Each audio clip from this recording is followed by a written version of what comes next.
Neo Jade for the second game, guys. Yep.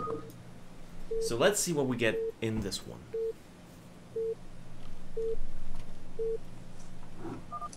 Alright then, we have at the top right the brown Zerg, sorry about that, Trutacz, and at the bottom right we have the purple Protoss, Djem5.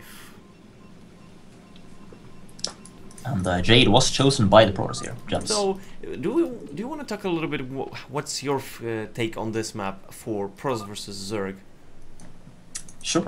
This map is quite simple, I think. It's a minimalistic map. Basically, barring any mid-game, early-game death with stuff that works on any map. This map basically comes down to whether or not Protoss can secure another main base and it's natural. If they can do that and split the map, they win, and if they can't, they lose. Pretty much. So, would you say that you can actually go for kind of like a strategy that would basically be aimed at not even attacking the Zerg, but actually trying to take your bases? Well, that's what modern PvZ is generally about, Nightwing. Like, you're being aggressive, you're running up, and you're maneuvering around the map, and you're harassing, but you're not trying to kill the Zerg. You're doing it, and at the same time you're expanding. And on this map, you gotta do that really well, and you gotta take these, a new main, basically. That's what you have to do. You gotta wall it off, take it and hold it. And then if you just hold that, you win. Because the Zerg can't out-expand you anymore. The reason why I ask is because I remember that, I think this was something that was used a lot more in the past, is when Protosses were a little bit like passive and they would take a lot of bases, then basically Zergs would start to doom drop everywhere. And that would basically force the Protoss to be with the army on the map instead of trying to defend the bases, which allows for counterattacks. So yeah, like drops. Oh, we got a 2-gate, by the way. Interesting. Wow.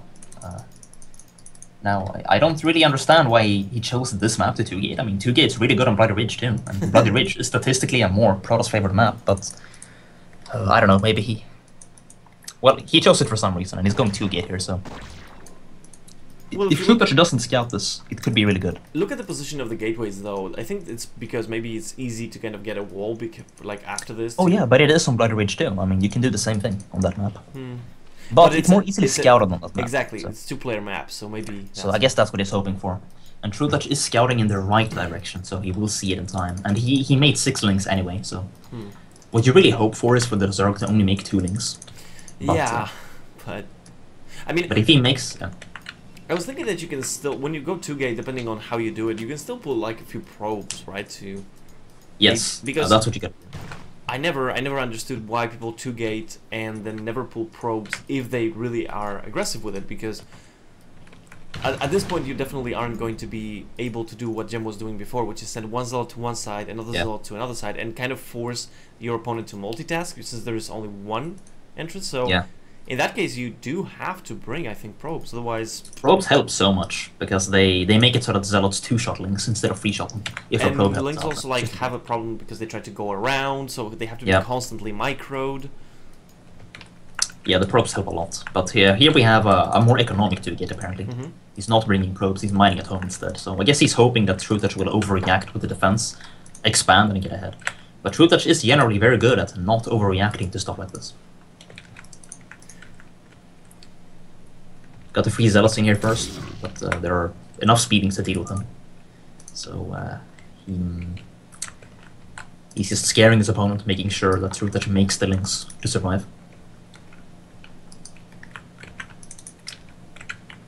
Still zealots coming out, by the way, so he's really making a lot of zealots. I'm trying no to... expansion. I don't have any ideas about what to say at this point, because the way I'm looking at this is... I don't know exactly what Jem's plan is, since... Looks like he's finally gonna expand now. He stopped making zealots, and he's not... No, he's making even more zealots. Oh, we got a counterattack, by the way. Yeah, that's why I was looking at the Zergans, and I was like, well, this is normally what most Zergs will try to do if they see that you're still committing to the pressure, basically, with your own zealots. Because later on, these 2 zealots, they're not gonna help that much if you have a lot of links as the Zerg in your own base.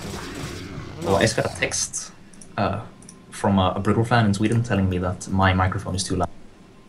Oh. So, well, try to get it slightly lower, maybe? I lowered mine. Now it's like very low. I barely hear you at all. Yeah, no, I'm not hearing you. Just a little bit louder, if you can, a little bit more louder. Oh, louder. Okay. The thing is, maybe mine is a little bit low. Maybe that's the case, the situation, you know? Yeah, but we can't adjust that. So what we have to do is I have to lower mine, and then they can raise the overall volume. Yeah. 'Cause that's, I mean, if you can't raise yours.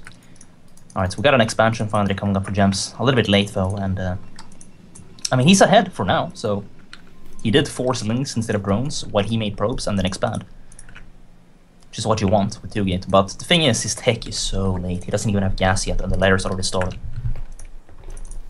I'm trying to move a little bit my mic. Unfortunately, my cable is a little bit tangled, but okay. Yeah, so the question that I think now probably Gem has in his mind is what the hell is the Zerg doing, right? Because, I mean, even if he sees the links, there is no telling if there's a Hydra or a lair behind this. So that's something that probably might be a bit of a problem for Gem. Yeah, but if it's a Hydra all in, like, he has so many zealots that, I mean, I guess he does have to respect the Hydra all in, yeah, that's true. I mean, that you can out-micro Zealots, like... Once you have speed, yeah, exactly. So... And there's still no Forge, right? There is no Forge yet. He's getting it now. It's getting built, but...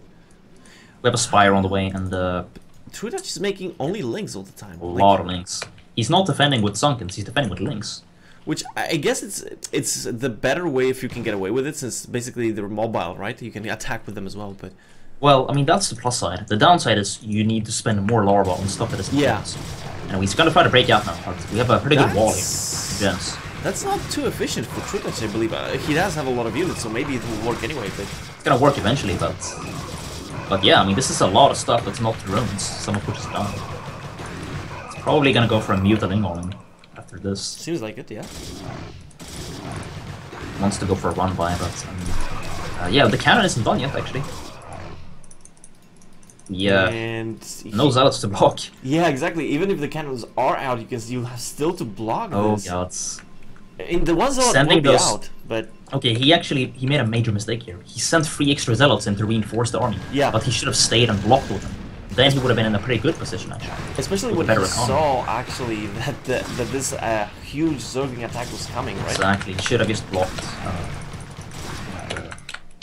the entrance with those 3 zealots instead of sending him in. He should have pulled back. Then he would have survived for sure, at least at this stage. But as it is, I mean, the Mutalisks are coming. We're going to finish him off. Yeah. Cannot defend against the Mutalisks. Well, I still don't know exactly what he... I mean, the problem is that even if he can, like, cannon his economy and his gateways, he's... Well, it's 2 base versus 2 base, so...